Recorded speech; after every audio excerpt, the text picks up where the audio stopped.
So you have a group of people who are disadvantaged compared to another group of people. So when the group of disadvantaged people start to think about where they are and don't like where they are, they start to plan, and then they start to rise up.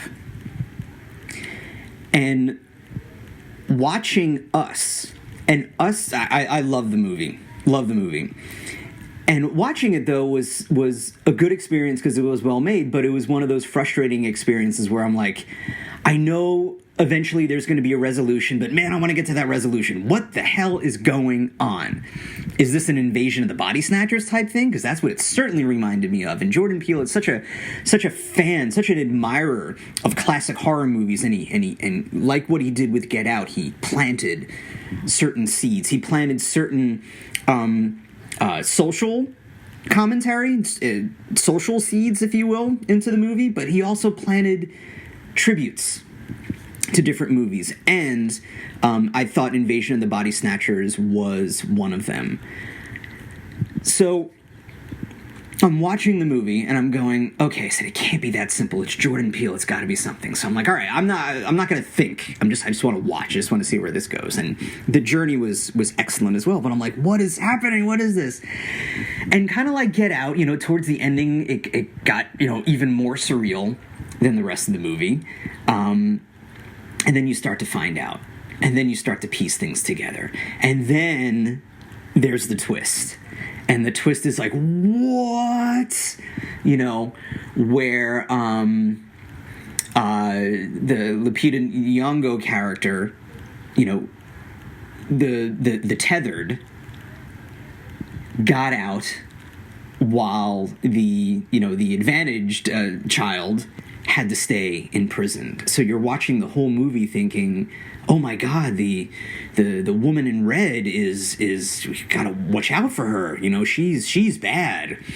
Meanwhile, she was the character that we thought the woman in white, Lupita Nyong'o's character, was the whole time. So movies are a journey. I think the great movies, in my opinion, while they can be mindless fun, there's a place for those too. It's the ones that make you think. It's the ones that make you think while keeping you entertained in so many different ways. And what Jordan Peele has done with Us, and he did to an extent with Get Out, and I liked Get Out. I like Us better. I liked Get Out. I thought it was a solid movie, and the message was clear. Us was more subtle. At least, even towards the end, there was subtlety, while Get Out was kind of like, this is what we're telling you to your face. Us had a subtlety.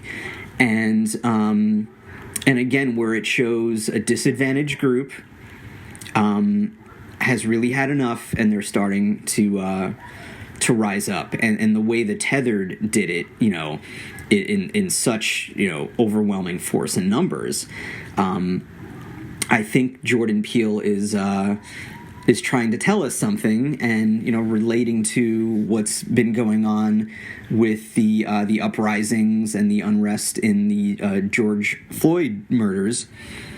And I'm watching this after, I think, 2 or 3 days after he was killed.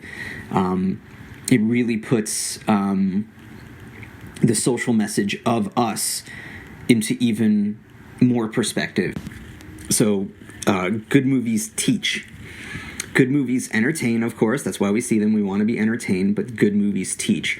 And it's interesting how, if one chooses to explore, because sometimes if it's not too subtle, it's like, oh, just hit me. Sometimes it's impossible. Sometimes it's like, if it's not too subtle, it's like, oh, hit us over the head, why don't you? Blah, blah, blah, blah. But then if it's too subtle, it may go over people's heads. So where they'll think, oh, well, the tethered were just people who were invented in a lab and now they're rising up.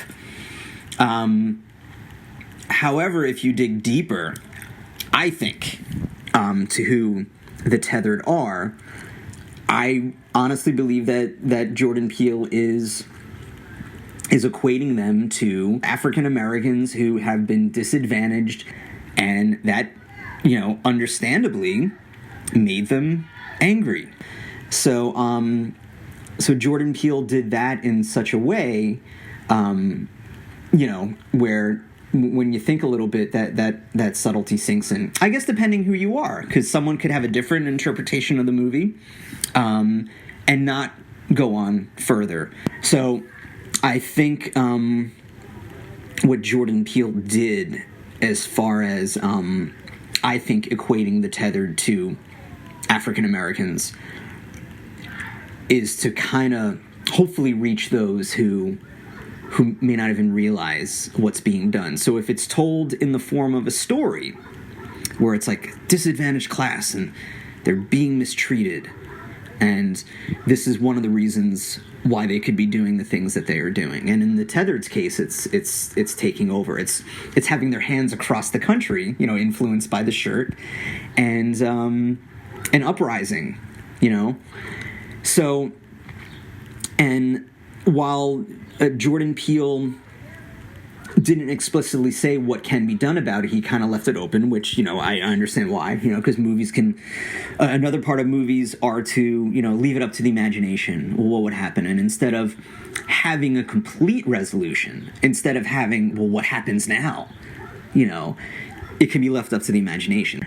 And another thing which made this movie so good is that it had characters that were likable. So the family, with the dad making the dad jokes, with the siblings who are, different in so many ways. God, I'm terrible with names, but I can definitely relate to the boy, wearing the Jaw shirt and the Chewbacca mask, and, doing magic tricks and all that, and wandering off.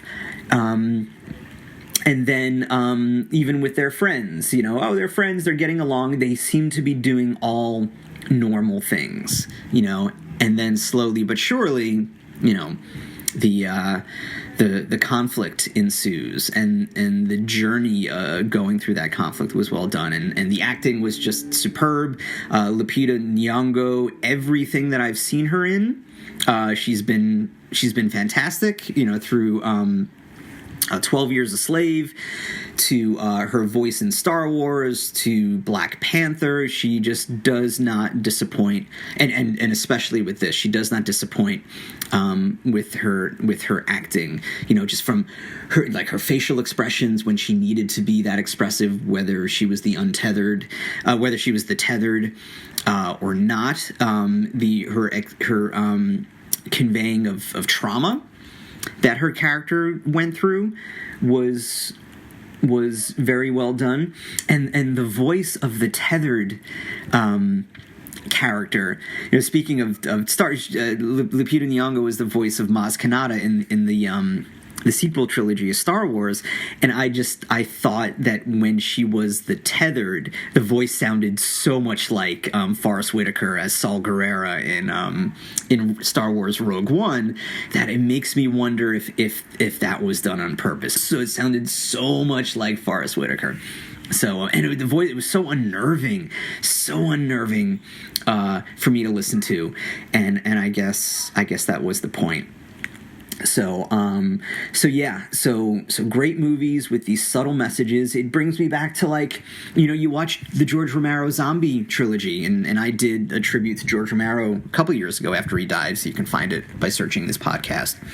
And what made those movies so great, and even the other Romero movies, is that even if the execution was off, the message was there. And something like Dawn of the Dead, you watch the movie on one level, and it's like, oh, there's zombies in the mall, oh, and violence and gore, oh my god, this is so gross, and so blah, blah, blah.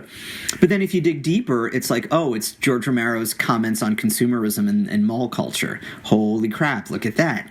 And it's the same thing with Us. Someone could watch and thoroughly enjoy this movie from the one level of, oh, so these creatures were created in a lab and they're taking over. Wow, that's scary stuff. And oh boy, I wonder what happens next.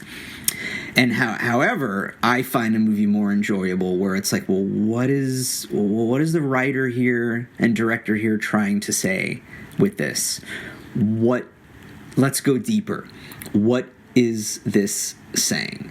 And I think when told in stories like that, with those kind of metaphors and similes and symbolism, sometimes the stories, the real life scenarios can be better understood, raise more interest in people who it doesn't affect, and hopefully cause some action in the end.